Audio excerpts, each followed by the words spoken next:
आपण दिलं तर प्रत्येकाला आरक्षण मिळणार आहे.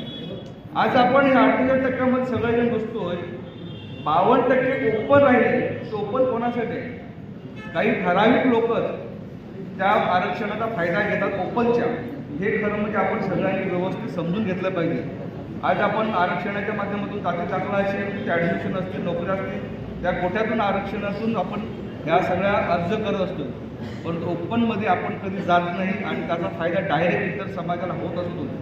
तर ते माझे स्पष्ट म्हणणं आहे की हे आरक्षण वाढवलं पाहिजे, जेणेकरून जेवढे समाज आहेत त्या सगळ्या समाजांना याच्यामध्ये हे लाभ मिळू शकतो.